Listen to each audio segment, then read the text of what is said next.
Muy buenas noches, para mí es un placer, soy el doctor Rubén Restrepo, es un placer darle la bienvenida a este quinto panel médico internacional.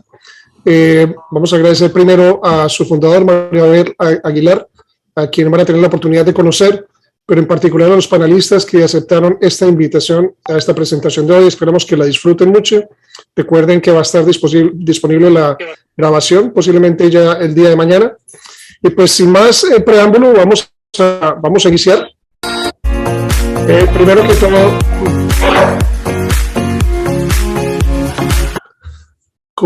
vamos a iniciar con un descargo de responsabilidad, porque lo importante es que entiendan que las opiniones expresadas en esta presentación por los panelistas no pretenden representar consejos médicos ni servir como recomendaciones para el tratamiento, mitigación o prevención de ningún proceso de enfermedad.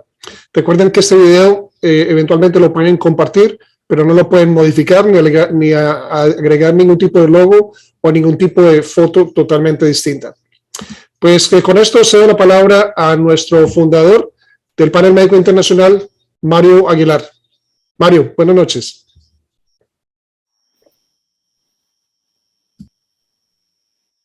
Creo que Mario está teniendo problemas de conexión, pero me puedo presentar o si quieres me Bueno, no, perfecto, no, ni más faltaba, ni más faltaba. Es para mí un placer presentar a una de las moderadoras que tenemos hoy, que es mi amada esposa, Diana Restrepo Cerrato.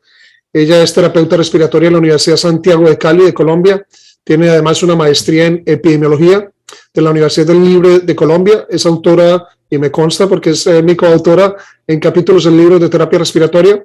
Y también ha tenido el privilegio de ser presentadora de trabajos de investigación en la Asociación Americana de Cuidado Respiratorio. O sea que bienvenida, mi querida esposa Diana Restrepo. Bueno, muchísimas gracias a mi mejor mitad, como dice mi amado esposo. No es que pues queramos pues sobresalir, pero siempre nos tratamos así.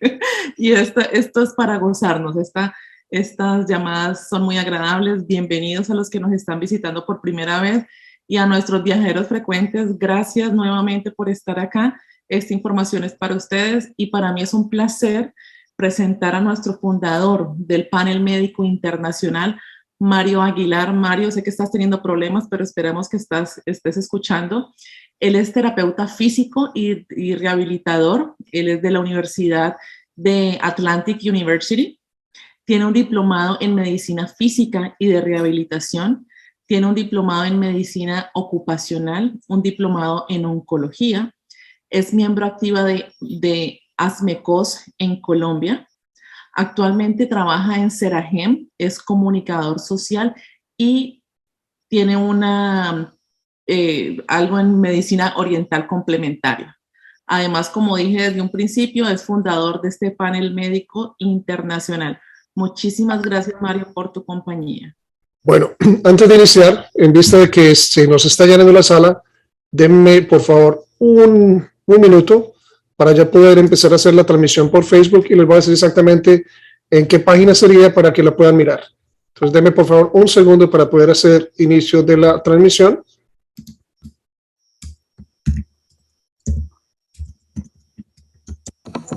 En este momento se acaba de llenar. Sí, un segundo.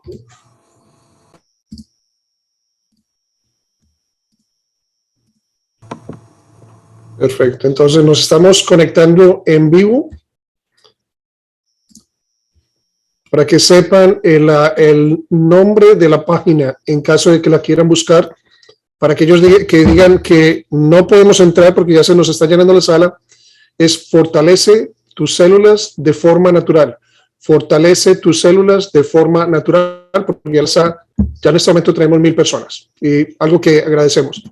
Pues nuevamente es un placer estar con ustedes acá. Voy a empezar a compartir una información que es bastante importante. Y creo que Mario todavía no sigue conectado. Entonces, continuemos, por favor. Bueno, Y pues como la cereza del pastel, a mi esposo le tocó la esposa, a mí me toca a él. Para mí es un placer, como siempre digo, presentar a mi esposo, el doctor Rubén Darío Restrepo. Él es médico cirujano de Medellín, Colombia. Es terapeuta respiratorio de la Universidad de Georgia State en Atlanta. Es profesor y coordinador de investigación para la División de Cuidado Respiratorio y para la División de Cuidado Crítico y Pulmonar del Centro de Ciencias de la Salud de la Universidad de Texas en San Antonio. Es miembro del Comité Editorial de Revistas Médicas Internacionales. Es fundador de Solacur, que es la Sociedad Latinoamericana de Cuidados Respiratorios. Tiene más de 100 publicaciones que incluyen su propio libro, artículos científicos y capítulos en libros. Tiene más de 400 presentaciones científicas a nivel nacional e internacional en el área de terapia respiratoria y de cuidados intensivos.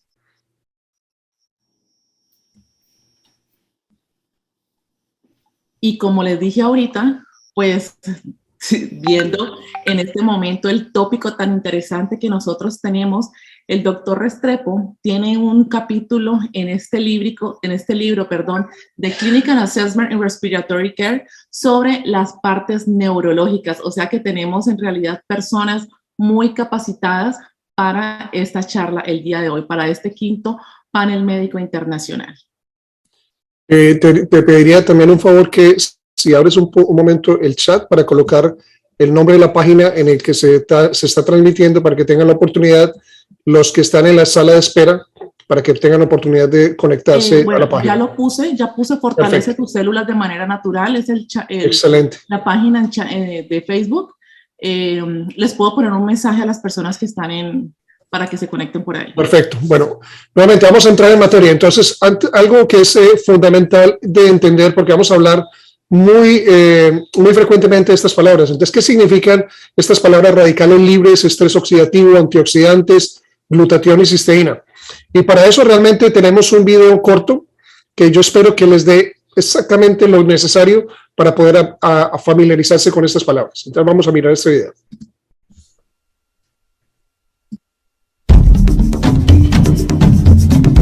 Nuestro cuerpo está sometido diariamente a un inevitable proceso químico que envejece y destruye nuestras células. Este proceso se llama oxidación y se produce a consecuencia de innumerables factores como la contaminación ambiental, las radiaciones, agentes químicos y agentes infecciosos, incluso sustancias químicas que se generan naturalmente en el interior de nuestro cuerpo contribuyen a la oxidación. Estos factores producen radicales libres, que son moléculas de oxígeno inestables que han perdido un electrón y al tratar de robarlo de otra molécula sana, inician una reacción en cadena que tiene efectos perjudiciales para nuestro cuerpo, desde envejecimiento prematuro y enfermedades crónicas como diabetes y artritis, hasta todo tipo de enfermedades degenerativas terminales como cáncer, enfermedades del corazón y mucho más. Para combatir la oxidación de nuestro cuerpo, necesitamos consumir antioxidantes, que son sustancias naturales que neutralizan los radicales libres y los convierten nuevamente en moléculas de oxígeno sanas y benignas, revirtiendo de esta manera el envejecimiento prematuro y previniendo un sinnúmero de enfermedades crónicas y degenerativas. Los antioxidantes son sustancias que en su estructura molecular poseen muchos electrones. La labor de los antioxidantes es donar a los radicales libres los electrones que les hacen falta para convertirlos de nuevo en moléculas de oxígeno estables, beneficiosas para la vida de la célula y, lógicamente, de gran beneficio para la salud de nuestro cuerpo. Muy bien. Una palabra que es bastante importante y que van a escuchar con mucha frecuencia, con más razón de ahora en adelante, es el glutatión, que aquí dice exactamente que es la molécula milagro sin la que se puede vivir, o sea que realmente no es opcional. Curiosamente, el glutatión dice que es el antioxidante maestro que existe en cada célula de tu cuerpo, o sea que lo que vas a escuchar hoy acerca de procesos neurodegenerativos aplica realmente a cualquier tipo de patología, cualquiera que se te ocurra mientras tenga células. Importante reconocer de que esto es una molécula muy antigua, desde 1885 está descubierta, y la razón por la cual posiblemente no has escuchado es que realmente no se puede ingerir. En medicina hay algo que se llama biodisponibilidad, que realmente es muy pobre cuando tú tomas exactamente el glutatión. Entonces, por eso es importante reconocer de que es una molécula muy importante, pero hay que tomar los precursores. Curiosamente, en el cuarto panel médico internacional, si buscamos en la Biblioteca Nacional de Medicina la palabra glutatión, la podemos encontrar en este momento 164,000 veces. Miren exactamente que estamos hablando hace menos de 2 meses y esta cifra ya realmente ha superado los 165,000 artículos. Sin duda, habla de la importancia de una molécula que es una de las más estudiadas en medicina y en ciencia en general. O sea que lo que estamos hablando ahora de lo que es la importancia de los antioxidantes y glutatión en enfermedades neurodegenerativas te afecta a ti y afecta realmente a muchas personas. Entonces, lo importante entender es que la forma de estimular algo que se produce ya dentro de tus células es realmente entregarle al cuerpo los elementos que necesita para fabricarlo. Eso es fundamental. Y estos son los 3 componentes y el que más careces tú en tu dieta es cisteína. Entonces, muy importante después, en particular, preguntarle a la persona que te invitó ¿y por qué hablo de la cisteína? Porque hoy realmente no vamos a hablar un poco de eso. Pero la cisteína se conoce que es el factor más limitante de la producción del glutatión. Y muchas veces, desafortunadamente, no es práctico consumir la cantidad de alimentos que se necesita en forma cruda, porque la cisteína es termolábil, o sea, sensible a la temperatura, para poder aumentar realmente los niveles de glutatión. Lo que posiblemente no habías escuchado, hay cosas que habías escuchado, 3 que habías escuchado, de que el oxígeno es fundamental para las células, que la energía de la nutrición es fundamental y vital, que sin agua no podemos vivir, pero algo que es muy importante y que la ciencia ha demostrado es que sin glutatión no pueden vivir las células. Después del agua es la sustancia más importante, es la molécula más importante para desintoxicar todas las células de tu organismo. Ahora, es muy importante, en este panel nos vamos a concentrar en un aspecto muy importante, pero si has visitado los otros 4 paneles y el 6º que ya estamos programando, vas a entender que las enfermedades que tienen esta característica de bajo glutatión son muchas. Y a pesar de que la diapositiva es en inglés, posiblemente reconoces muchas de estas. Pero hoy nos vamos a concentrar en todo lo que es el aspecto del cerebro. Y para eso vamos a iniciar con la enfermedad de Alzheimer. Entonces, la enfermedad de Alzheimer es una enfermedad que se llama una enfermedad neurodegenerativa. ¿Por qué escogimos la parte neurodegenerativa hoy? Porque el cerebro es fascinante. Ustedes pueden ver exactamente la cantidad de conexiones cerebrales que existe. Esto Google lo publicó hace pocos meses, pero lo que puede ser maravilloso entender es que este es el cerebro de una mosca. Y si este es el cerebro de una mosca, solamente se pueden imaginar la cantidad de conexiones que existen en este momento en el cerebro humano. Es un órgano bastante complejo y por eso realmente es admirable lo que los neurólogos, que no somos neurólogos, pero conocemos suficiente para poder exponer un material que sea de bastante utilidad. 50 millones de personas viven con Alzheimer y otras demencias. Es bastante importante. Les recomiendo que muchas veces en Google se puede realmente traducir o simplemente pasar a otro idioma, la Asociación de Alzheimer. Toda la información que ustedes van a ver expuesta por todos los panelistas es información oficial y no de opinión personal. Posiblemente no sabías que la 6ª causa de muerte en los Estados Unidos, Alzheimer. O sea que tú puedes estar pensando en la parte de demencia, de perder la memoria, pero 6ª causa de muerte en los Estados Unidos. Es bastante alarmante. Ahora, en cuanto a los síntomas, es muy importante reconocer de que a veces se confunden con lo que es el proceso de envejecimiento normal. Pero realmente la enfermedad de Alzheimer comienza de una forma muy sutil. Por eso es que muchas veces se demoran las personas o los familiares para consultar. Y esto es lo que es importante, que pospone la visita al médico. Y generalmente se tienen varias etapas. Una etapa preclínica, que es cuando está generándose problemas en el cerebro antes de que se manifiesten, hasta que haya un deterioro, como dice aquí, cognitivo leve y una demencia. Es importante entender, digamos, en la curva de la enfermedad es que tú puedes tener 10 a 20 años en una zona preclínica antes de síntomas. O sea que es muy posible que haya una predisposición ya actual a que tengas un Alzheimer. En eso influye mucho la genética. Luego ya tienes un deterioro y luego la demencia, que es la parte que posiblemente le preguntan a muchos de ustedes es ¿cómo me va a ayudar un donante de cisteína? Hay muchos factores de riesgo para la enfermedad de Alzheimer, pero los que valen más la pena, digamos, mencionar aquí en este momento es, obviamente, la edad, historia familiar, problemas genéticos, digamos, cuando tiene ya un problema, ya tienes un problema leve de la parte cognitiva, cuando se tiene el síndrome de Down, obviamente, miren, esto es muy importante, cuando se vive un estilo de vida que no es muy saludable y cuando se tienen posiblemente problemas de trauma. ¿Cómo se manifiesta la enfermedad de Alzheimer? Entonces ya miramos que es un problema insidioso hasta donde realmente se pierde en la parte cognitiva y que ya la persona realmente no recuerda. Entonces, si ven una persona, digamos, de edad, generalmente mayor de 65 años, con confusión en cuanto al lugar, en cuanto al tiempo, que es muy difícil incluso completar tareas, que es que ya mi papá, mi abuelo, no completa estas tareas que normalmente completaba hace unos 5 años, que ya no tiene ninguna facilidad, digamos, de resolver problemas, incluso muy simples matemáticos, y ustedes ven precisamente, pobre juicio, tiene problemas para calcular las imágenes y los espacios, todo esto pueden ser manifestaciones.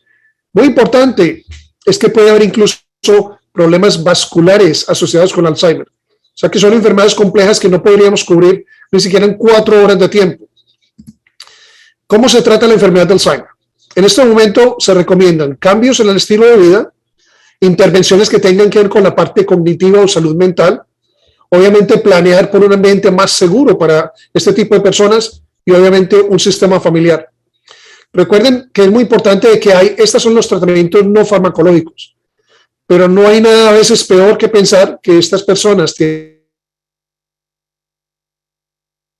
¿Y por qué es importante saber que los antidepresivos pueden ser una opción? Es porque muchas veces estos antidepresivos lo que hacen es disminuir sustancialmente la cantidad de glutatión en nuestras células.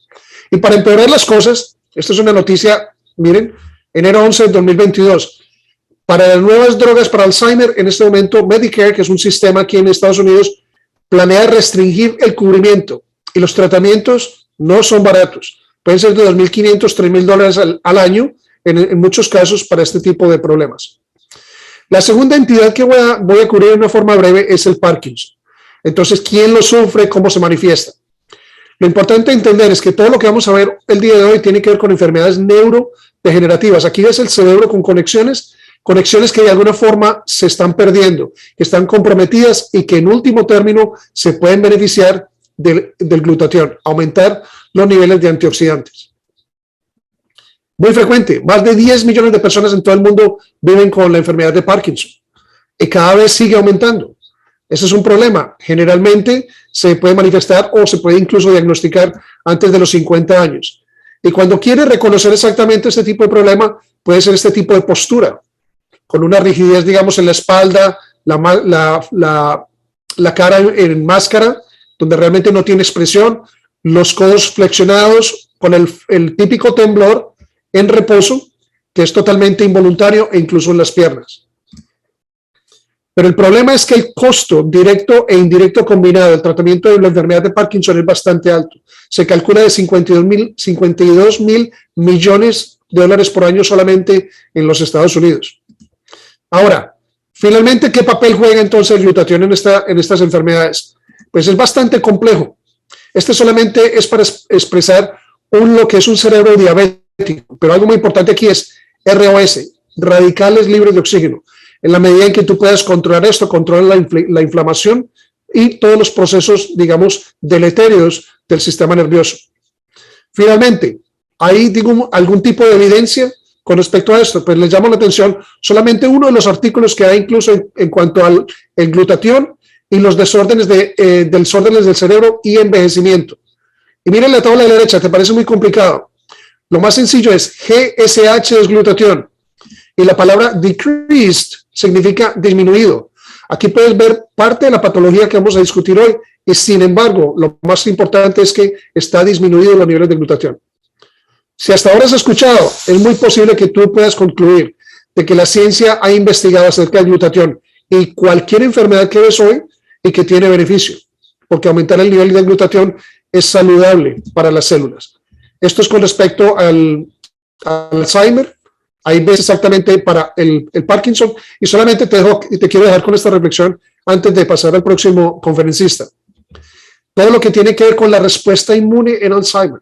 Cuando estabas pensando solamente que era conexión de neuronas, hay algo más. El papel tan importante que es aumentar en forma natural el nivel de glutatión para proteger el sistema inmune y posiblemente controlar muchas de estas enfermedades.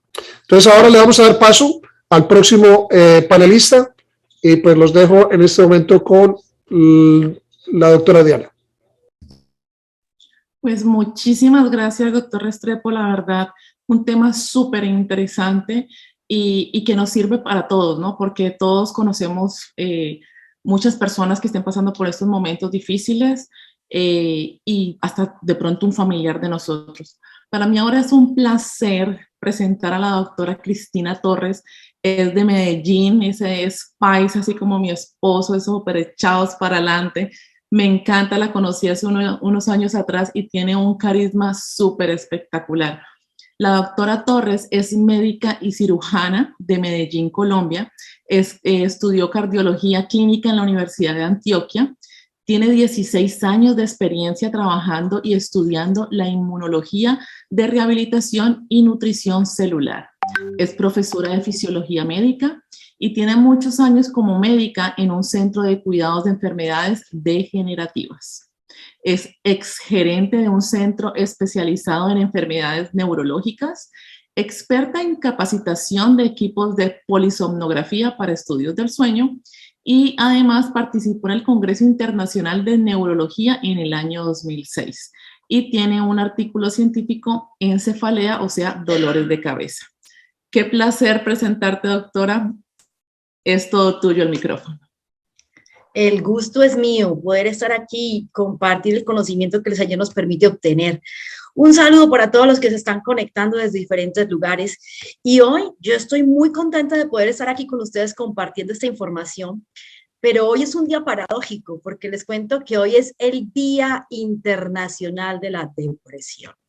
Hoy estamos celebrando algo que más que celebrar es generar conciencia y recordar que hay un número muy importante de personas en el planeta que están sufriendo de esta enfermedad.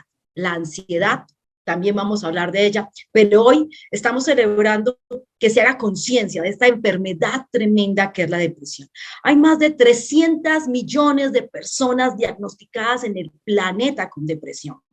Y es una enfermedad un tanto vergonzosa porque la mayoría de las personas que la padecen, como no se sienten entendidas, comienzan a tener como un poquitico de problemas con su autoestima, con las relaciones con los demás, cada vez tienen menos certeza de que puedan salir adelante. Muchas terminan escondiéndose, apartándose, quedándose solas y esto definitivamente no aporta nada a nuestra calidad de vida. La cantidad no depende de nosotros, estoy absolutamente segura como ser humano, como madre, como médica, que la cantidad la pone Dios, pero la calidad sí va en nosotros. Y miren, en América Latina hay una bastante importante prevalencia de esta enfermedad, pero quiero hacerles énfasis en algo que estamos viviendo. 2020 fue el año de la pandemia, 2021 también, y como va el 2022, yo creo que también, muchachos. Así que pónganse pilas, porque tenemos que sacudirnos, no nos podemos dejar que esta pandemia nos deprima, pero es lo que tristemente está sucediendo. Y, perdón, y quiero ampliar mi imagen, a ver si me dejó, ¿qué pasó? A ver, si la puedo retroceder la imagen. En la imagen anterior teníamos... Espérame un minutico porque no sé por qué se me salió. En esta imagen lo que les quería mostrar es cómo ha aumentado los casos de depresión en lo que ha ocurrido de la pandemia. Miren, en el 2020 habían 193 millones de casos de personas diagnosticadas con depresión mayor, severa. Ahorita vamos a ver que no estoy hablando aquí de sentirse triste, melancólico, que a todos nos puede pasar, es normal el encierro, no poder ver a tus seres queridos, hay muchas personas que han tenido problemas económicos fuertes, viajes cancelados, tantas cosas. Está bien que nos sintamos tristes, pero cuando hablamos de depresión ya es algo un poco más profundo, más serio, algo que la mayoría de las veces va con que la gente piensa en matarse, en morirse, en que no quiere estar en este planeta. Estamos hablando de depresión mayor y de eso hablábamos en el 2020, empezando de 193 millones de personas diagnosticadas con depresión mayor. Y arranca la pandemia y miren, aumentó 53.2 millones de casos. O sea, es una cosa miedosa. 53.2 millones de casos más gracias al COVID, al susto, al miedo, al temor, a las muertes, a las, digamos, sobredimensiones que a veces causamos. 53 millones de personas más cayeron en depresión mayor. Y ni qué hablar de la ansiedad. Miren, la ansiedad es muy común y en las personas que vivimos en ciudades, que tenemos múltiples ocupaciones, puede llegar a ser una enfermedad. Y en el mundo, cuando el 2020 comenzó, habían 298 millones de personas diagnosticadas con ansiedad. Se aparece la varita mágica del COVID y 76 millones más de personas cataplum en ansiedad. Claro, porque todos empezamos a sentir miedo, a escuchar, si tú todos los días estás oyendo que murieron tantos, que se infectaron tantos, pues con razón tu cuerpo y tu corazón comienzan a sentirse incómodos, que se perdieron los empleos, que van a cerrar las fronteras, que me quedé en este país, que no pude pasar al otro. Eso agobia y molesta.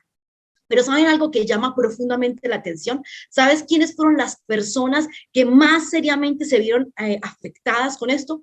La gente joven. La gente joven. Oye, hay menos resiliencia, menor capacidad, digamos, de resistir la presión en la gente joven. Y esta imagen que ustedes ven aquí nos lo describe de manera muy clara. Si ustedes ven, donde está como la parte grande de esta pirámide, es en las personas que están entre los 18 y los 40 años. Las personas entre 18 y 40 años, o sea, la comunidad productiva, los trabajadores, los estudiantes, la gente que hace que el mundo se mueva, fue donde hubo el mayor crecimiento en diagnósticos de casos de depresión mayor. Y si miramos en el caso de la ansiedad, exactamente igual. Así que un factor protector quizá puede ser tener más años, quizá la edad nos hace más maduros, más tolerantes, más resilientes que a los jóvenes. De pronto estamos formando generaciones de cristal y tenemos que ser mucho más capaces de adaptarnos a lo que está sucediendo. Pero por género también volvemos a ver esta situación. Oye, a mí me encanta leer la Biblia, me parece un libro maravilloso. Y hay una parte allí que dice que la mujer es el vaso frágil. Yo soy una mujer que me encanta sentirme fuerte y empoderada, pero oye, cuando vi esta estadística dije, oh my God, sí es verdad. Mira, la depresión cuando comenzó el 2020 tenía 193 millones de personas, pero aumentó, les dije, que en un 53 millones más. Y de esos 53 millones, escuchen esto, 35 millones y medio eran mujeres. 35 millones de mujeres en el mundo se vieron fuertemente afectadas por la pandemia. Mujeres que estaban llenas de miedo por nuestro, digamos, proteger a la familia, al esposo, a los hijos. Y de esos 53 millones, 17 millones eran hombres que cayeron en depresión mayor. Pero si vemos en el caso de la ansiedad, volvemos a lo mismo. Miren, hablamos de que 76 millones de personas tuvieron ansiedad. Pero fíjate esto, de esos 76 millones, 51 millones, 52 eran damas. Señoras que están hoy conmigo aquí conectadas, vamos a tener que aprender a tener formas de controlar nuestra ansiedad y manejar lo que nos coloca preocupadas. Y de eso quiero hablarles. Miren, durante el año de la pandemia en España, que esta imagen que les estoy compartiendo aquí corresponde a este país, a España, vieron que 1 de cada 5 personas que salía de COVID desarrollaba o depresión o ansiedad o insomnio. Tremendo. Y esta es una estadística que está llevada hasta el 15 de abril del año que pasó. 1 de cada 5, o sea, significativo, mucho. Quiere decir que en tu familia, en tu círculo familiar, deben de haber personas en este momento con depresión y ansiedad. Y que lo que hoy estamos hablando va a ser de gran poder para ti. En mi país, Colombia, establecieron una línea en la que las personas podían llamar para consultar, para pedir ayuda cuando se sentían tristes, deprimidos, con ideas suicidas. Y esa línea mostró crecimiento importante en el número de personas que llamaban. Pero ¿saben cuál fue el género que predominantemente aumentó? Nosotras, las mujeres, el género femenino. Aquí ustedes van a ver la imagen donde está el comparativo entre hombres y mujeres. Y fíjense que desafortunadamente nosotras nos llevamos siempre la mayoría. Así que el cerebro femenino sí tiene diferencias importantes con el cerebro masculino que nos hacen un poco más proclives a manejar menos eficientemente este tipo de estrés emocional. Pero es importante ver la diferencia entre la ansiedad y la depresión. Y me gustó muchísimo, los invito porque hay una psiquiatra que me encanta, he podido estar en varias ponencias que ella ha hecho, la doctora Marian Rojas una psiquiatra española, una mujer maravillosa. Y ella hablaba muy claramente de cómo nosotros podemos, debido a un exceso de ansiedad, terminar desarrollando depresión. Y me voy y empiezo a estudiar y a buscar artículos increíbles. Hay más de 4.000 artículos al respecto. O sea, fíjate que si tú y yo no aprendemos a manejar la ansiedad, vamos a pasar, discúlpeme esta expresión que en mi país decimos muy coloquial, de Guatemala a Guatepeor. No podemos hacer eso. Tenemos que comenzar a empoderarnos, a concentrarnos. Una persona ansiosa te va a decir que siente, que tiene momentos, porque no necesariamente esto que te voy a describir pasa todo el día, sino que hay momentos gatillo donde esto se exacerba. Entonces vamos a decir que estás en casa sola y tú crees que estás bien, pero de repente pasa un pensamiento. No ha pasado nada, es solo un pensamiento. Y quiero hacerles claridad en esto. El cerebro no diferencia lo real de lo ficticio. No lo divide. Y cuando tú te imaginas cosas, tu cerebro las toma. Entonces, ay, Dios mío, ay, ¿será que pisó un carro a mi hijo? Ay, Dios mío, tengo una corazonada. Y comienzas a imaginar, y ese imaginario desencadena todo un evento de situaciones. Y empiezas a tener sudoración, dificultad para respirar, taquicardia, empiezas a tener sensación de pánico, quieres salir corriendo, te duele el estómago, quieres ir al baño, se te seca la boca, te sudan las manos, se te ponen los músculos tensos. ¿Te ha pasado? Tranquilo, no eres el único en el planeta, son muchas las personas, pero hay que controlar. Porque la ansiedad es algo que nosotros producimos. El cerebro comanda el cuerpo, así de sencillo. Todo pasa 2 veces y la primera vez pasa aquí, en nuestro cerebro. Cuando tú tienes una idea maluca, una idea negativa, por eso se habla del pensamiento positivo, que es algo que debemos de practicar de manera consciente, y no se trata de a un agüero, se trata de PNL, de programación neurolingüística, de coger y tú mismo programar tu cerebro para el bien. Cuando tú empiezas a tener una mala idea o te viste una novela y ya te estás imaginando que la novela te está pasando a ti o viste las noticias y ya cogiste esa situación y la introyectaste, pues tú comienzas en ese momento a mandarle esa información a tu cerebro. Y en ese momento tú produces cortisol de manera muy importante. El cortisol es la hormona del estrés.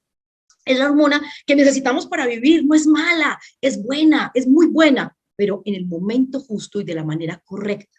Gracias al cortisol, cuando un ladrón te va a echar mano, tú corres, brincas, saltas, hasta le das un puño al ladrón y dices, wow, gracias al cortisol en un terremoto una persona salva a su perro, a su gato, a su papá, sale y dice, wow, porque el cortisol hace esto, mira, hace esto, hace que tus músculos se pongan más tensos, que se dilaten tus pupilas, que llegue mucho más fluido sanguíneo a tu cerebro, entonces tu corazón late más rápido, entonces todo funciona a una velocidad mayor y eso es bueno en ciertos momentos.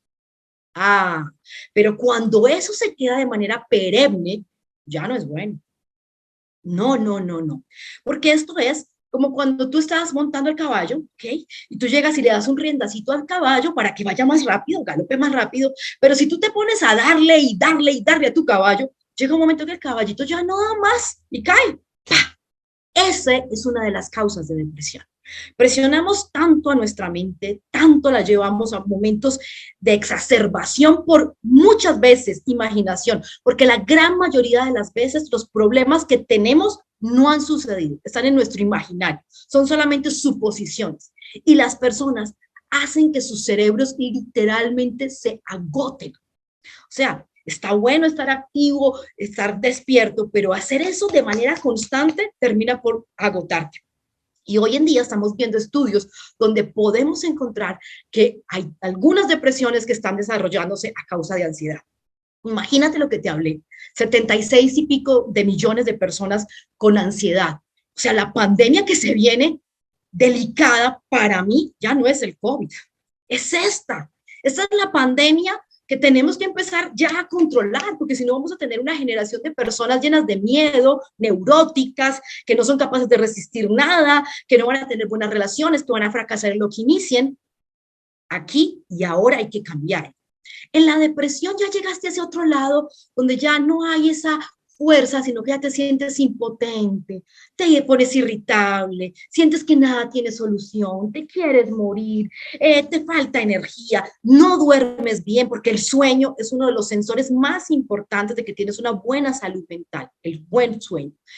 Y comienza esa impotencia a hacerte sentir que no hay solución. La mayoría de los pacientes que sufren de depresión creen firmemente que lo que ellos tienen no hay cómo solucionarlo. Pero si volvemos a pensar en el cortisol, tenemos una forma importante de comenzar de manera consciente, coherente, empoderada a controlarlo. Y mira esto que tan importante. Como les dije, cuando nosotros pasamos una situación de estrés, producimos algunas neurohormonas, hormonas que produce el cerebro y que estimulan otras funciones. Y así aumentamos la producción de adrenalina y cortisol.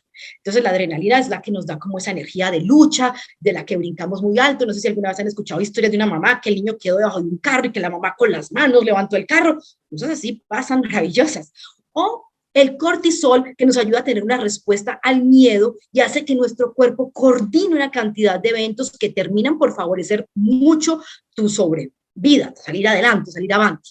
Pero cuando una persona por muchísimo tiempo está expuesta al cortisol, empieza su cuerpo a sufrir cambios, porque esto es aquí como, dicen que lo poquito asusta y lo bastante amansa, no sé si esta frase sea muy coloquial para todos, pero cuando tu cuerpo por mucho tiempo está sometido a ese cortisol, tu cuerpo físicamente cambia. Y mira, este muñequito que te traje, oigan, no saben cuánto me demoré encontrándolo. Este muñequito describe muy bien el fenotipo de las personas que están expuestas por mucho tiempo al cortisol y al estrés.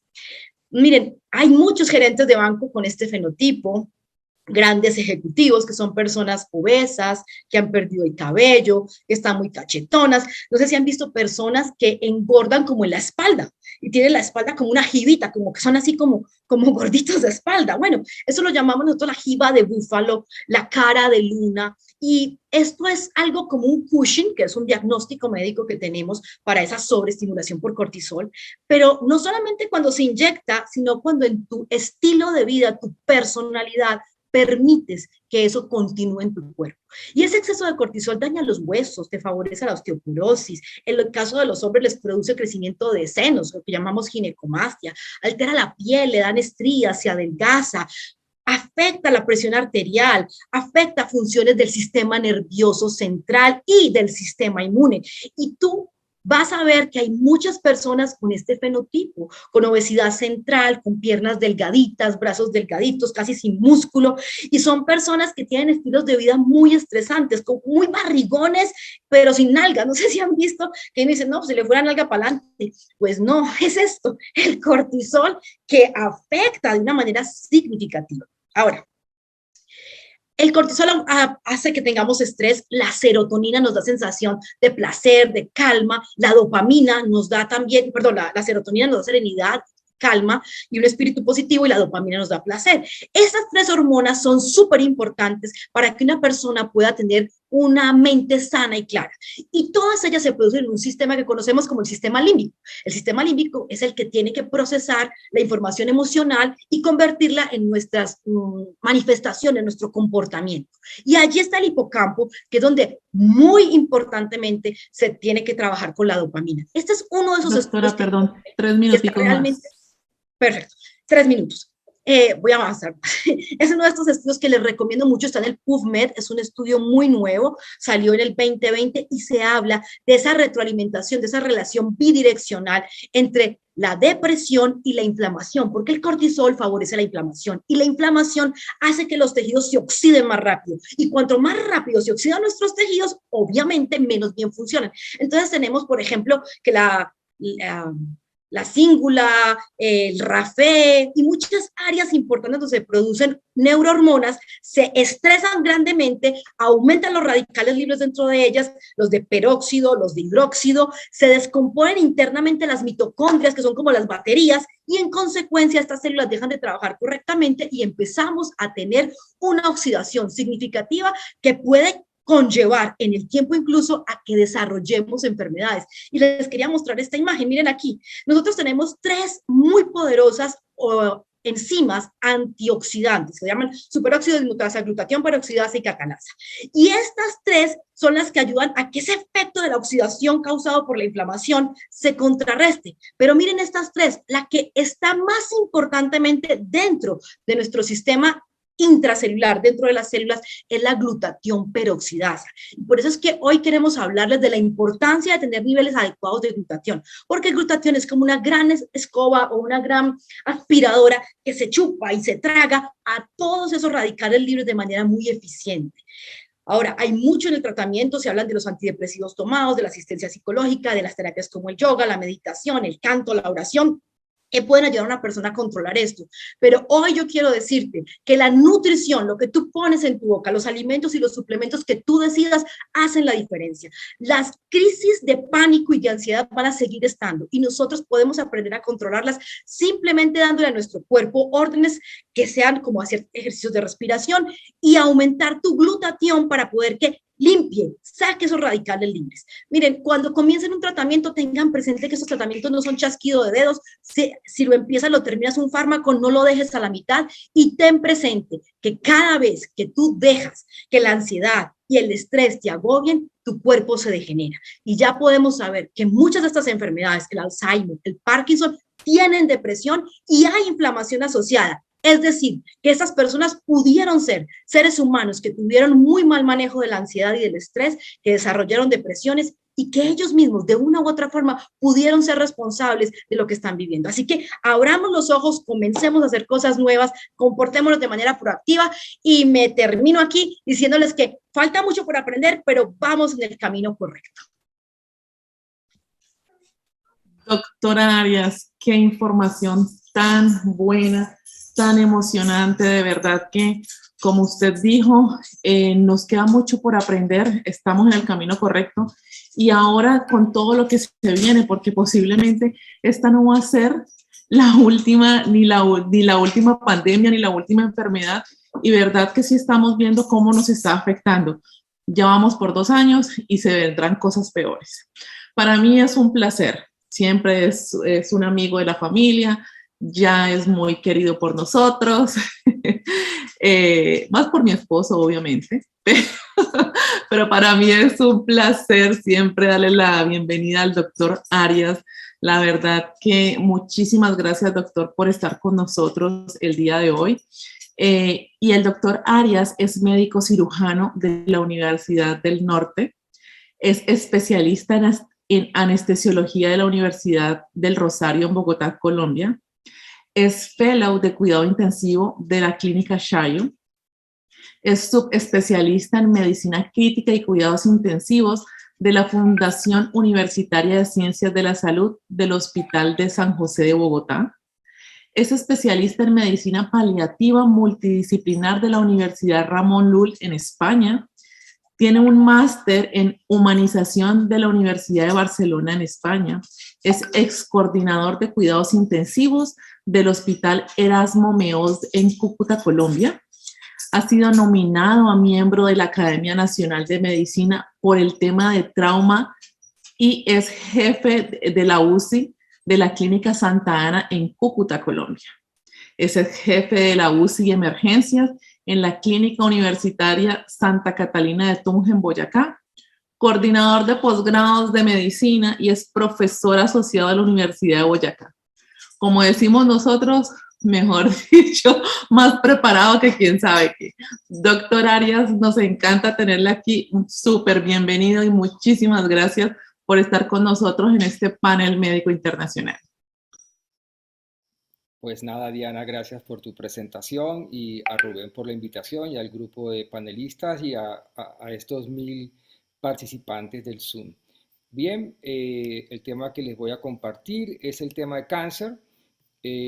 Cáncer es un tema extenso. Ya estamos viendo la pantalla, ¿cierto? No, ahí sí. Sí. Vamos a hablar de cáncer en varias generalidades importantes descritas en la bibliografía médica.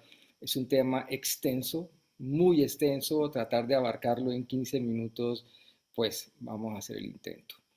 El cáncer comienza realmente en todas las células. Las células son como unos ladrillos que forman un edificio y cada célula forma un tejido y cada tejido pues termina formando un órgano.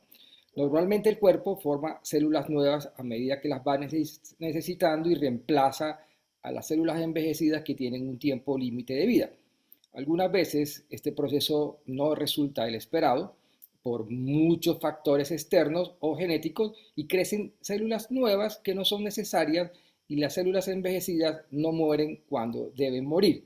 Estas células adicionales pueden formar una masa llamada tumor. Los tumores pueden ser benignos o malignos y cuando se trata de tumores malignos pues ya hablamos de una patología como el cáncer. Entonces esa es como la definición de la American Cancer Society y me pareció muy didáctica. Finalmente, hablando algo de epidemiología, para la OMS, muchos países de ingresos bajos y medianos tienen altas incidencias y prevalencias. Alrededor de un tercio de las muertes por cáncer se deben finalmente al consumo del cigarrillo, a un aumento de la masa corporal, a un aumento en el consumo de alcohol, a una baja ingesta de frutas y verduras y a un sedentarismo que cada día es más. Las infecciones oncogénicas, entre ellas las causadas por el virus de la hepatitis o por la papillomavirus, ocasionan el 30% de los casos de cáncer en los países de ingresos medios y bajos. La detención de cáncer en una fase avanzada y la falta de acceso a medios de diagnóstico y tratamiento es algo muy común en países en subdesarrollo. Son diversos los informes en el tratamiento integral de esta enfermedad que está disponible en más del 90% de los países de ingresos altos. De hecho, Estados Unidos apunta como uno de los países donde más va a haber incidencia de cáncer en los próximos 10 años. Si es bien claro que la mortalidad por cáncer ha disminuido, pues la incidencia cada día va más en aumento. Ni hablar del impacto económico del cáncer, que realmente va en un momento en creciendo. Según las estimaciones, el costo total atribuible a la enfermedad hasta el 2010 superaba 1.16 billones de dólares. Eso es muchísimo dinero. ¿Cuál es la magnitud del problema? El cáncer es una de las principales causas de muerte en todo el mundo, es la segunda, casi 10 millones de fallecimientos en el 2020. En ese año las más comunes fueron el cáncer de mama, 2.26 millones de casos, el pulmonar 2.21, colorectal 1.93, próstata 1.4, los melanomas y el cáncer gástrico también estuvieron en esta lista. Los tipos de cáncer que causaron un mayor número de fallecimientos en el 2020 fue el CA de pulmón y realmente está asociado al tabaco. ¿Cómo podemos prevenir el cáncer? Realmente este es un tema de lo más importante de hoy para hablar de cáncer. Entre el 30 y el 50% de los cánceres se pueden evitar y esto pareciera que no fuera tan importante. Yo creo que es lo más importante. Como médico intensivista, cuando llegan los pacientes oncológicos, en un final de vida, en sepsis o obstrucción o algún tipo de patologías de esta, es terrible, es una enfermedad realmente de mucho sufrimiento y cuando llega al final de la vida, los cuidados paliativos, pues la historia ya estuvo contada y mucha gente está en sufrimiento. Para ello es necesario reducir los factores de riesgo, obviamente, y aplicar estrategias que impacten en la prevención, que tengan bases científicas sólidas. La prevención abarca también la detección precoz de la enfermedad y el tratamiento y cuidados adecuados de los enfermos. Si se detectan a tiempo y se tratan adecuadamente, la posibilidad de recuperación para muchos tipos de cáncer son excelentes. Entonces, ¿qué debemos hacer como prevención? Evitar el consumo del tabaco, mantener un peso corporal saludable, comer saludablemente, más frutas, más verduras verdes, más espinacas, más espárragos, más brócoli. Finalmente, tener una actividad física regular. La vacunación contra el virus del papiloma y la hepatitis B pertenece a un grupo en que esto es recomendable. Evitar la radiación ultravioleta, y esto es fundamental. Los rayos ultravioleta, cada día hay menos ozono, cada día hay más exposición a la piel y sobre todo para los pacientes con enfermedades autoinmunes. Esto de la prevención es un capítulo inmenso. ¿Cuáles son los signos y síntomas de cáncer? Los signos, que son las señales, y los síntomas son formas en que el cuerpo manifiesta que tiene algún tipo de malestar, lesión o enfermedad. Un signo, tal como la fiebre o algún sangrado, puede ser visualmente observada y cuantificada por alguien o por algún observador médico.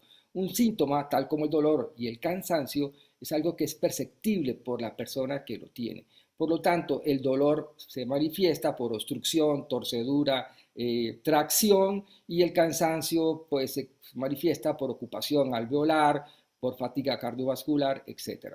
Los signos y síntomas del cáncer dependen obviamente de la ubicación, tamaño, localización. Hay tumores o cánceres que no son tan agresivos, pero dependiendo de su localización se comportan en una forma agresiva.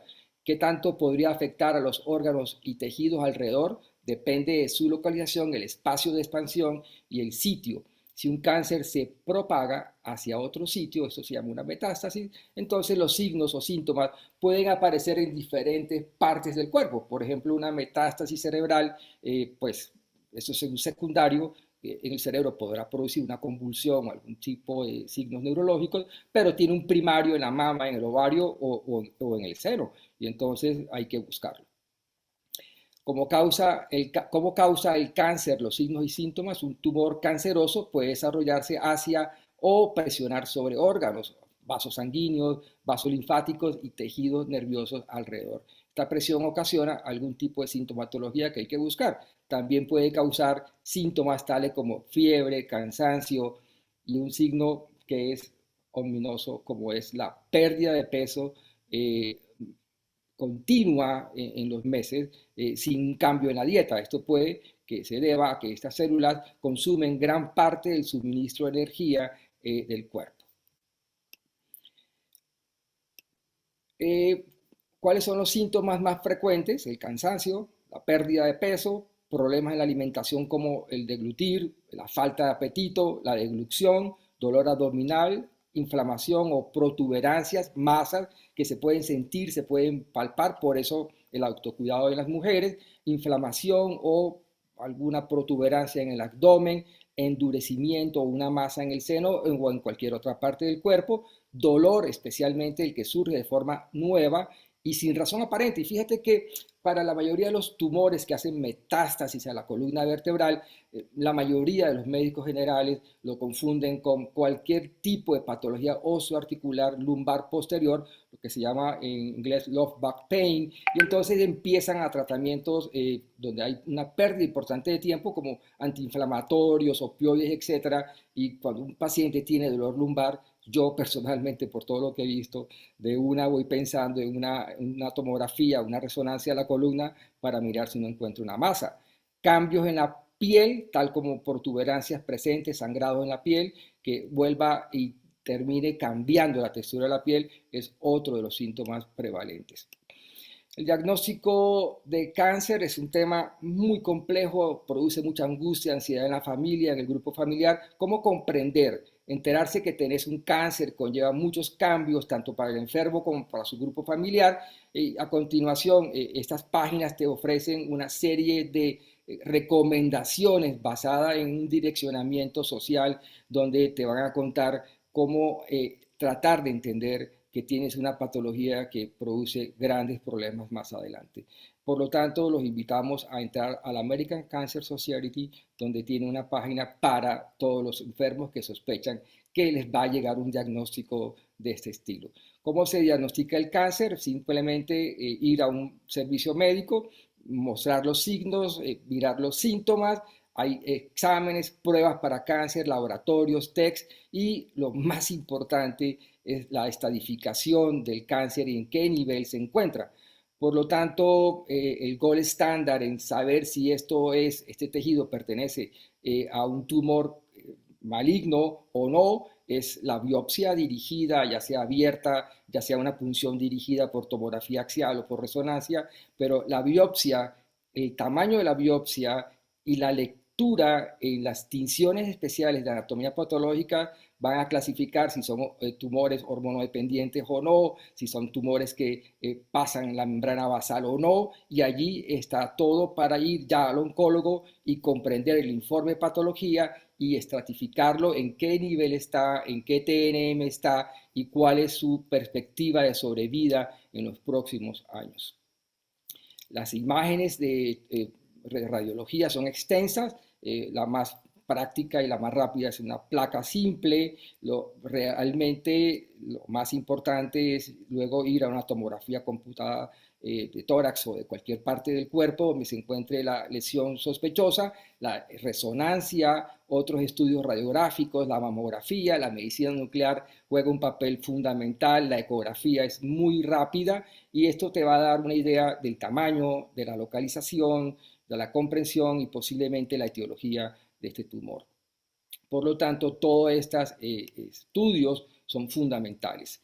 ¿Cuál es el tratamiento del cáncer? Depende básicamente del sitio, de la estadificación, de la patología, de la sensibilidad hormonal, sí o no, pero hay tratamientos locales o sistémicos. La cirugía de cáncer, en lo posible, sería una primera entrada de intervención rápida porque va a quitar una gran parte del tumor.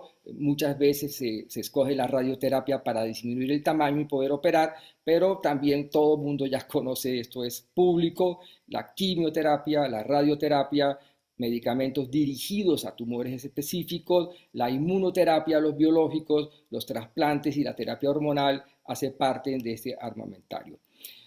Bien, en lo que nos compete a todos nosotros, ¿cuál es la evidencia con el uso de antioxidantes? Y aquí ya lo hablábamos con Rubén ayer, estuve revisando una gran base de literatura en UpToDate, en PubMed, bueno, todos muchos de los buscadores que tenemos nosotros, y no tengo ninguna duda que si alguien de mi cercanía tuviera un tumor maligno, aparte de hacer todo lo que hay que hacer, una terapia coadyuvante como usar un nutracéutico de cisteína, no lo dudaría nunca en usarla y poder usarla adecuadamente, yo creo que va a ser el éxito de esto.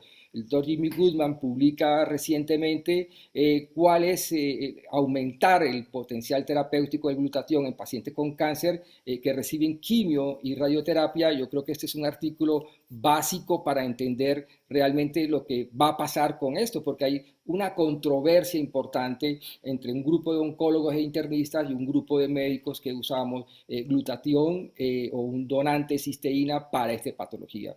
El doctor Jimmy Goodman es un experto mundial en glutatión, creo que es la persona que más sabe en el mundo de este tema, pero él define en la conclusión que los pacientes con niveles muy altos de glutatión intracelular generalmente muestran un mejor pronóstico y experimentan muchos menos efectos secundarios de la quimioterapia. Y allí los reportes de los enfermos que llegan a las salas de quimioterapia le preguntan, ¿usted es familiar? Y le dicen, mira, yo no soy familiar, soy la paciente enferma. Y esto quiere decir que la mayoría de los enfermos que toman dosis importantes de cisteína, la quimio y la radio golpea menos duro el resto de las células porque finalmente la quimio y la radio lo que va a hacer es una gran tormenta de citoquinas, una gran respuesta de redox y una gran inflamación sistémica. Por lo tanto, la modulación de glutatión representa un enfoque novedoso para el tratamiento de la prevención del cáncer. Y en prevención, yo diría que es uno de los puntos más importantes de elevar el glutatión, ya que los cambios en el DNA por todos los fenómenos externos ambientales produce cambios genéticos en el DNA que induce células con crecimiento anormal. Por lo tanto, además, el uso del aumento del glutatión durante la quimio y la radio se muestra prometedor como un tratamiento complementario para mejorar los resultados y disminuir los efectos secundarios de estas terapias que dan duros a los enfermos. Hay más evidencia, este artículo de Nutrición y Cáncer por este grupo asiático, el efecto modificador del aislado de la proteína del suero patentado por esta empresa canadiense sobre la citotoxicidad de un medicamento contra el cáncer concluye que este es el primer estudio que demuestra in vitro que la cisteína consolidada puede funcionar como un coadyuvante en el tratamiento contra el cáncer. Para esta empresa canadiense en el tema de glutatión y cáncer, ayuda a prevenir el uso de glutatión muchos de los factores que desencadenan el cáncer, a eliminar sustancias cancerígenas, mutagénicas y a ralentizar el crecimiento de los tumores. El glutatión, el aumentar el glutatión, influye en los mecanismos de síntesis del ADN en las células sanas, ayuda a retardar el daño oxidativo al ADN y a reparar las lesiones ocasionadas al código génico que tenemos todos. Finalmente, pues es un tema extenso, pero mi recomendación personal como intensivista, viendo muchos pacientes con cáncer al final de la vida y como paliativista, acompañando a mucha gente al final de la vida en pacientes oncológicos, yo diría que la prevención es fundamental. Yo creo que las campañas de prevención deben ser más extensas, el uso del alcohol en una forma exagerada, el uso del tabaco y otra serie de sustancias como la exposición a la luz solar, etcétera, deberían tener más control por parte de los servicios de salud pública. Una vez ya el cáncer ha sido manifestado en el cuerpo, pues tener un buen oncólogo, un buen cirujano, una buena quimioterapia y suplementar con un nutracéutico, no lo dudaría en hacerlo. Entonces, esto era lo que quería compartirles hoy. Muchas gracias. Arturo, muchas gracias por explicarnos muy bien este caso en particular. Creo que sin duda, como hemos venido hablando todos estos días, es el tema más controversial que existe con respecto al glutatión. No hay ninguna patología en todo el ser humano que sea tan controversial. Y precisamente por eso vamos a darle una primicia antes de tener la oportunidad de escuchar al último conferencista, y es este sexto panel médico internacional con el que vamos a tener el 10 de febrero a las 6:30. Esta es hora central de México, hora central de Estados Unidos. Hablemos precisamente de cáncer y glutatión. Y pues no tenemos nada más ni nada menos, olvídense de la cara mía, obviamente yo soy aquí, estaré siempre acá, pero nada más ni nada menos que el doctor Jimmy Gottman, que es la autoridad mundial del glutatión. Pues vamos a contar con él. Es una entrevista que toda la vamos a traducir, vamos a tener traducción, pero los esperamos que realmente nos acompañen nuevamente en este sexto panel médico internacional con el doctor Jimmy Gottman, que realmente es nuestro mentor, nuestro amigo y realmente asesor científico de la empresa canadiense de la cual habló Arturo. Bueno, vamos a movernos y para los que no sepan, perdón. Rubén, que agradezco tus palabras porque ayer hice una lectura hasta las 4 de la mañana sobre esta controversia que estuvimos hablando hoy en la mañana. Realmente es muy controversial, pero yo creo que todo apunta a que sí se debe usar el donante de cisteína para esta patología, porque yo le digo a mis enfermos, tu oncólogo jamás va a ir a tu casa a visitarte en los momentos finales, y si tienes una oportunidad, dátela, porque la bibliografía a favor de es importante. Sin duda, yo creo que uno de los datos más importantes, Arturo, que tú compartiste fue el hecho de que si tú tuvieras un familiar el día de hoy, no lo dudarías. Creo que es el sentir de la mayoría de las personas que están conectadas. Eso es fundamental. Y para los que estén conectados por primera vez, es la autoridad mundial en glutatión, el doctor Jimmy Gottman. Aquí nosotros no vendemos el libro, no hacemos regalías, simplemente es un material importantísimo que está en su 5ª edición del libro, está en español, en inglés, en francés, para los que quieran practicar otros idiomas. Bueno, y sin más preámbulos, nos vamos a mover. No sé si de pronto Mario tiene una buena señal para dar presentación al último conferencista. Mario, ¿estás por ahí? Yo creo que sí, doctor. Bueno, no te escuchamos muy bien. Vamos a intentar. Yo creo que sí. No sé cómo se está escuchando. Se está escuchando regular, Mario. No, de igual manera, pues muchas gracias por la oportunidad.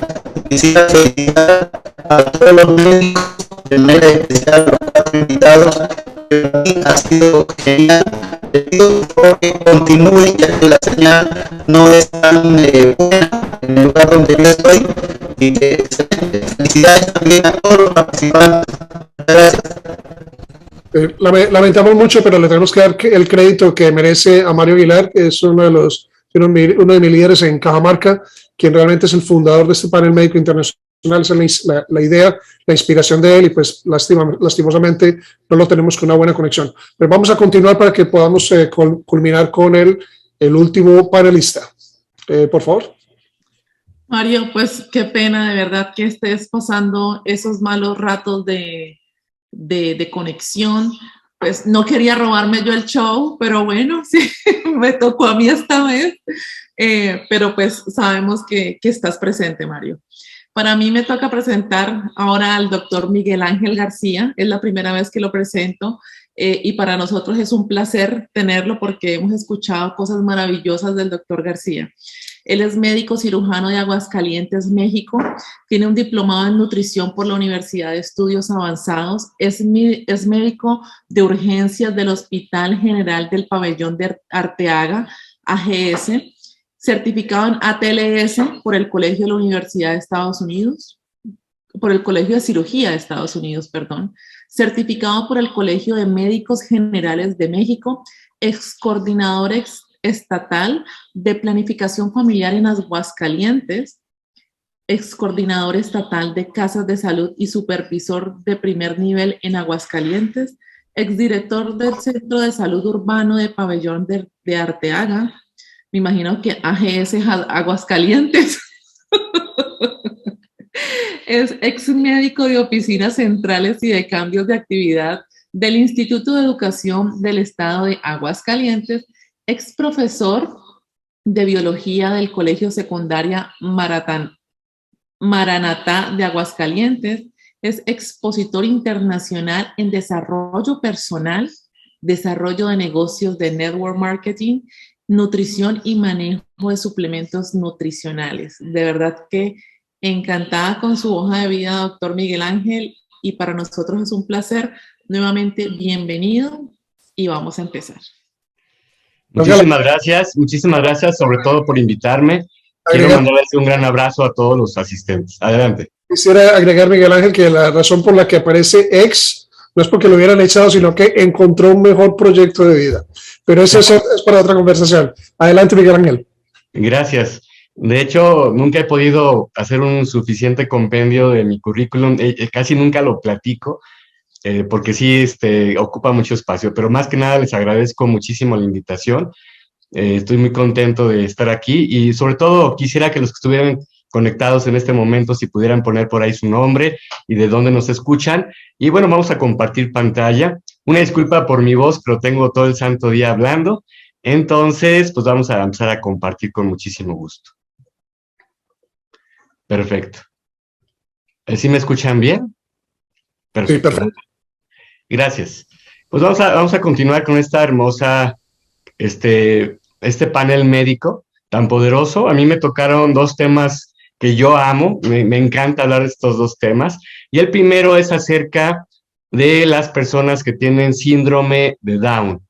Estas personas que literalmente nos contagian en la mayoría de las ocasiones una alegría increíble, pero en el 100% de las veces unas ganas de vivir. Ahorita vamos a platicar un poquito del carácter de ellos.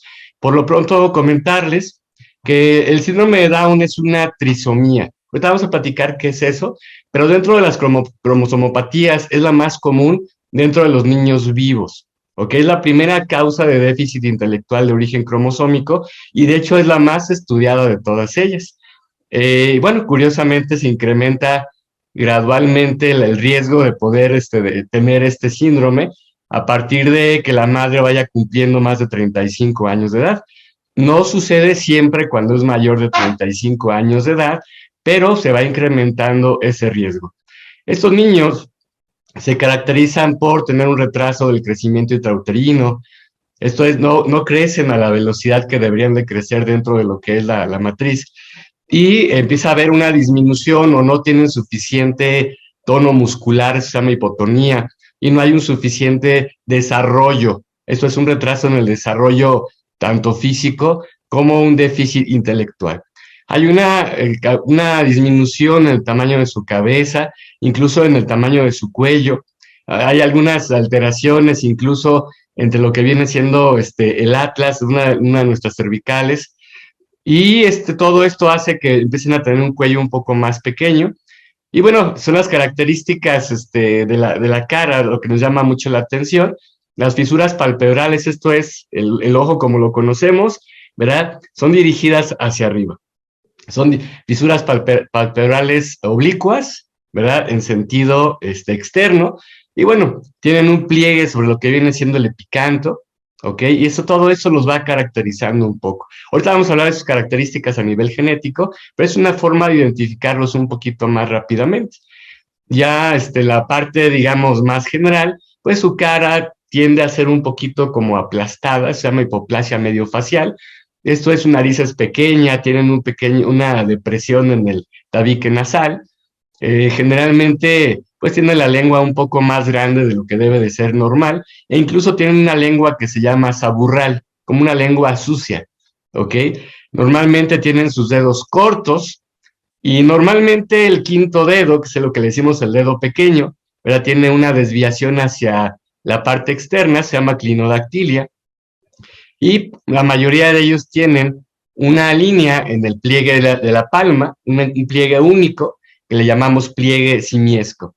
Son personas que por su condición genética tienden a desarrollar enfermedades cardíacas, principalmente comunicación intraauricular, comunicación interventricular, persistencia del conducto arterioso, tetralogía de Fallot, y fíjense que tienen algunas situaciones a nivel general, como por ejemplo una hiperelasticidad, una tendencia al hipotiroidismo, a la diabetes mellitus, aumento en la posibilidad de que desarrollen cataratas, y como lo mencionó hace un momento el doctor Rubén Restrepo, a desarrollar Alzheimer. Entonces son características muy generales, vamos a ir ahondando poco a poco en cada una de ellas. Comentarles acerca de la parte epidemiológica, que actualmente dentro de este cuadro de síndrome de Down, ¿verdad? Existen 3 tipos de trisomías 21, ¿ok? Una trisomía, para empezar, como su nombre lo dice, es que en vez de que haya dos, vamos a ponerlo en una imagen un poquito más sencilla. Normalmente el papá y la mamá van a donar 23 cromosomas, cada uno de ellos, ¿ok? Y en esos cromosomas está el mapa con el cual se va a construir cada parte del cuerpo. Ahí están todas las características, toda la herencia. Pero por motivos que aún no se conocen del todo, justamente donde está el cromosoma 21, en vez de que haya 2, hay 3 en el cromosoma 21. Por eso es que decimos que es una trisomía, son 3 cromosomas, ¿verdad? Debería de haber 2, ¿ok? Entonces, todo esto nos hace darle este nombre de trisomía 21 a este tipo de personas. Estoy comentando como personas porque el síndrome de Down no está considerado como una enfermedad. Efectivamente, es un síndrome, es un conjunto de signos, de síntomas, y son personas que fue descubierto su diagnóstico por ahí de 1959, ¿verdad? De los cuales el 95% está considerado que es una trisomía libre, solamente son los 47 cromosomas, un 2.5% es una trisomía por translocación, y un 2.5% está hecho por una trisomía mosaica.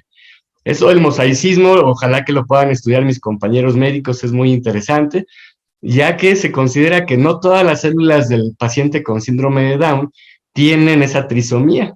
Puede ser un 70% de las células. Es una cosa fascinante hablar de todo esto, y también les pido que investiguen una palabra que se llama epigenética. Es bien importante poder ponernos al día respecto a la terminología médica para poder tener una mejor visión de cómo ayudarle a nuestros pacientes. Esos pacientitos pues tienen una esperanza de vida media actual a los 50 años. Todavía hace algún tiempo, hace menos de 30 años, no vivían más de 20 años. Actualmente, pues con los cuidados, con el diagnóstico, con todo lo que se entiende de la enfermedad, con todo lo que se les ha podido explicar a los papás y lo que los papás han hecho por estos niños, es que ha aumentado su esperanza de vida.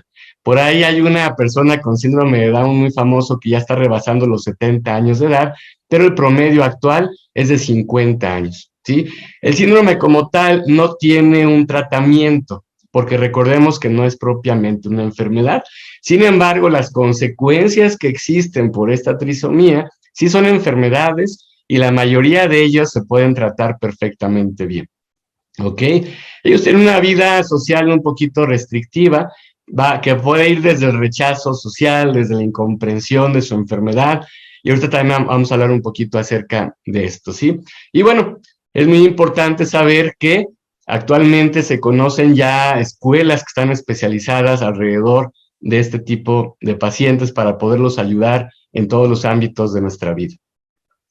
Para poder nosotros hacer un diagnóstico de un recién nacido, que a lo mejor no se le hizo su diagnóstico precisamente prenatal, hay una serie de criterios que se llaman criterios de Hall.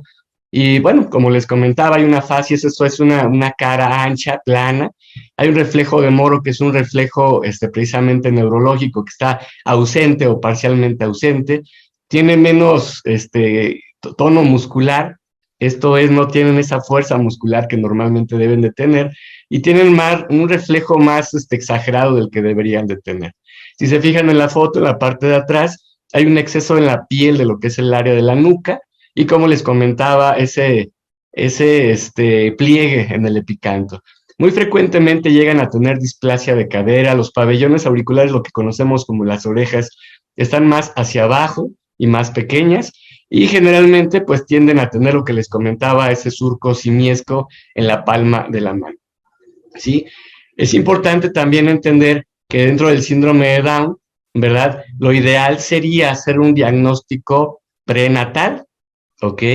Ya de por sí la edad de la mamá nos puede hacer sospechar un poco. Recordemos que un bebé con síndrome de Down puede nacer de una mamá muy joven, pero recuerden que a mayor edad sí incrementa la incidencia o la probabilidad de que pueda nacer un bebé con síndrome de Down, ¿sí? Entonces, ¿qué se puede hacer? Bueno, pues un doble test en el primer trimestre, sobre todo a través de lo que viene siendo nuestra hormona gonadotropina coriónica, ¿verdad? Va a haber se puede hacer un cribado en el primer trimestre, pero si vamos al segundo trimestre, también se puede hacer un doble test con esta misma hormona gonadotropina coriónica, ¿sí?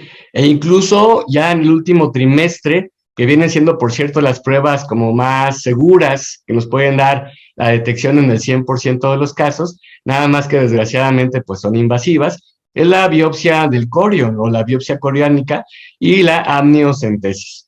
¿Ok? Entonces, este tipo de pruebas nos van a permitir saber de manera anticipada que este bebé viene con un síndrome de Down. Esto es sumamente importante, ¿verdad? Porque estos bebés, estos niños, pues tienden a desarrollar enfermedades a varios niveles. Enfermedades a nivel auditivo. Es muy frecuente ver a estos niños con síndrome de Down con aparatos para poder escuchar bien, problemas visuales, alcanzan a desarrollar cataratas, bueno, en general defectos visuales como defectos de refracción, principalmente lo que viene siendo miopía y astigmatismo, y llegan a desarrollar cardiopatías congénitas, tienen una mordida o un problema dental importante, tienen una mordida muy característica que también se debe de tratar. Generalmente llegan a desarrollar problemas gastrointestinales, principalmente atresias, y bueno, como lo habíamos comentado, una baja función de lo que es la tiroides, conocida como hipotiroidismo. Muy frecuentemente vienen con alteraciones a nivel del sistema nervioso central que llega a provocar convulsiones y en muchos de los casos tienen una situación a nivel de lo que viene siendo la médula ósea, dándoles una cierta tendencia a una anemia principalmente, o trastornos mieloproliferativos. También ellos tienen desgraciadamente un marcado aumento en la probabilidad de desarrollar leucemias, ¿sí? O enfermedad celíaca también, que es una enfermedad autoinmune que tiene que ver con el sistema digestivo. Lo que les comentaba, una inestabilidad de lo que vienen siendo nuestras vértebras, atlantoaxial. Tenemos una vértebra que se llama axis, ¿verdad? Y esta vez no llega a hacer esa estabilidad que debe de tener entre una vértebra y otra, y varios de ellos están dentro del espectro autista, que por cierto es uno de los temas que voy a tratar. Bueno, algunos de ellos también llegan a desarrollar enfermedad de Hirschsprung, no es muy común, y todo esto se los estoy platicando por algo bien especial. Precisamente como ya sabemos que este tipo de niños tienden a desarrollar este tipo de enfermedades, pero que además tienen una disminución en su capacidad mental. Entonces se vuelve sumamente importante anticipar su diagnóstico precisamente para poderlos integrar, entre otras cosas, a nuestra sociedad. Nosotros podemos ver que una de las formas más importantes de poderle ayudar a todo su cuerpo a disminuir la oxidación tan acelerada a la cual están expuestos por este síndrome es precisamente elevar niveles de glutatión, que como bien lo dijeron ya mis compañeros médicos que me antecedieron, una forma es darle precisamente precursores de glutatión, principalmente la cisteína bioactiva, para disminuir toda esa oxidación acelerada de la cual constan nuestros pacientes con síndrome de Down. Tú puedes investigar artículos en donde se demuestran precisamente que una de las posibles causas que afecta la expresión fenotípica de este tipo de pacientes es un aumento del estrés oxidativo. El estrés oxidativo no es otra cosa que más que haya más radicales libres que antioxidantes, es ese desequilibrio que va destruyendo más rápidamente los tejidos, pero en particular el sistema nervioso. Estos niños son capaces de aprender, de crear, de jugar, de convivir, de estudiar, pero precisamente hay que saber todo esto que les acabamos de decir para poderlos integrar, hacer de ellos niños felices. Y por cierto, una aclaración, muchas personas dicen, ay, es que me encantan estos niños porque son niños eternos, todo el tiempo están sonriendo, todos y cada uno de ellos tienen su propia personalidad. Hay veces que son días difíciles también para ellos, también se deprimen, también se enojan, a veces también hacen rabietas, pero finalmente son personas que tienen el derecho de vivir.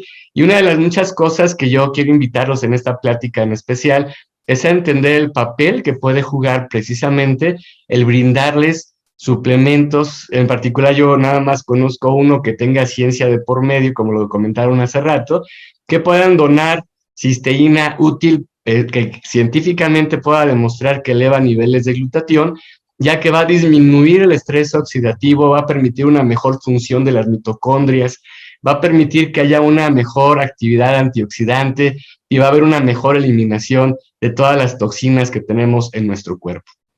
Y bueno, ya para terminar mi intervención, vamos con lo que es el trastorno del espectro autista. Antes solamente conocíamos el término autista o autismo, sin embargo, precisamente ha cambiado la definición.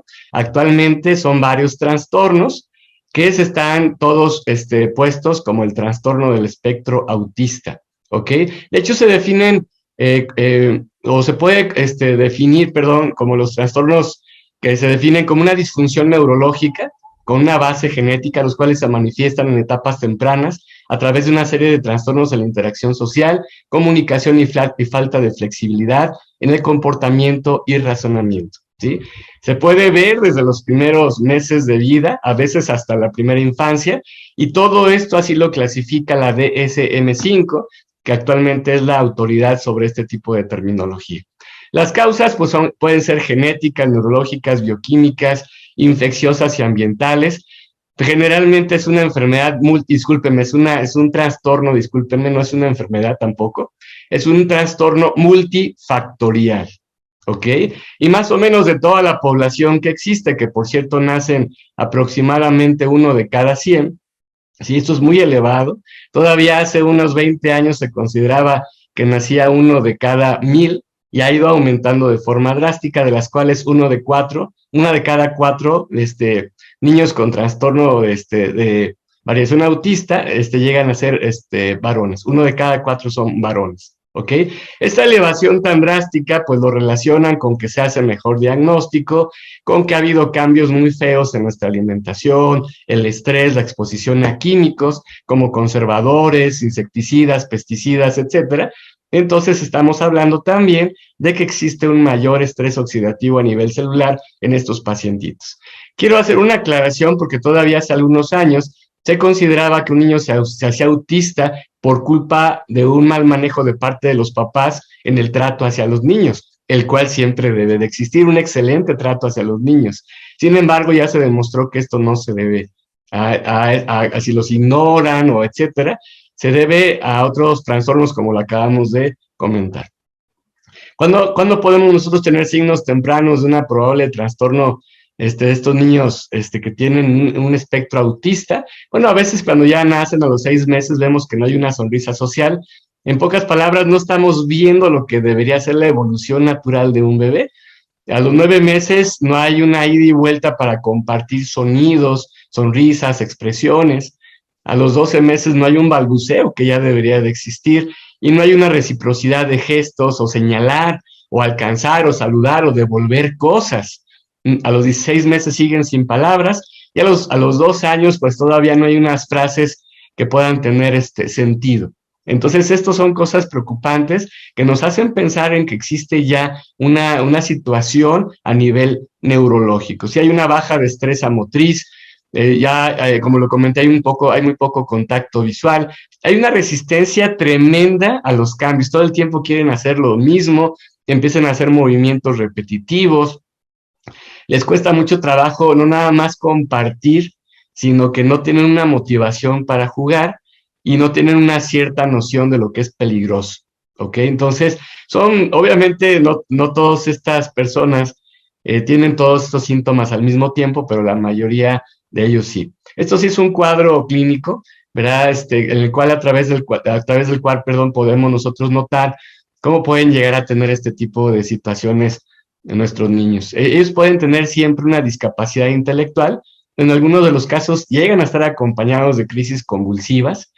La mayoría de ellos tienen ya como síntomas principales, como lo comenté, déficits sociales, con comportamientos repetitivos, dificultades con el lenguaje, pero ya como problema neurológico asociado llegan a tener una situación en alteración del sueño, del estado de ánimo, ansiedad, hiperactividad, y como síntomas relacionados, no nada más es como el déficit para poder adquirir bien el sueño, sino que tienen trastornos reales del sueño, trastornos del comportamiento, trastornos a veces importantes por ansiedad y a veces déficit de atención e hiperactividad. Estamos hablando de un complejo importante y que se clasifica en 3 grados, así le podemos llamar. Y el primer grado, todo esto igual es por la DSM-5, no es algo que esté una información vieja, es totalmente actualizada. La grado 1 es un pacientito que necesita ayuda, pero que bueno, ya empieza a poderse socializar con más de un niño, empieza ellos a tratar de tener iniciativa de interacciones sociales. Esto es bien guiado el niño, ¿verdad? Aunque siempre va a tener comportamientos restringidos. Un grado A es que ya necesita más ayuda, esto es una ayuda más personalizada, ¿sí? Las deficiencias son más notables, su deficiencia no solamente es de comunicación social, sino también ya incluso en alguna terminología de contacto, ¿sí? Y el grado 3 necesita bastante ayuda, ¿sí? Entonces, todo este tipo de niños es importante hacerles su diagnóstico, porque si no, pues son los clásicos niños que van rechazando, a los que les hacen bullying, y todo por no llevarlos por un manejo adecuado que va desde hacer el diagnóstico temprano, educar al papá y que los papás se preocupen precisamente por hacerle llegar a los niños pues el mejor de los manejos. Perfecto. El manejo es a través de programas conductuales, a través de programas de educación y aprendizaje, a través de medicamentos, efectivamente, sobre todo cuando hay situaciones de estrés, de ansiedad, de alteraciones de lo que es el sueño, etcétera, y otros tratamientos y terapias que cada vez se conocen mejor.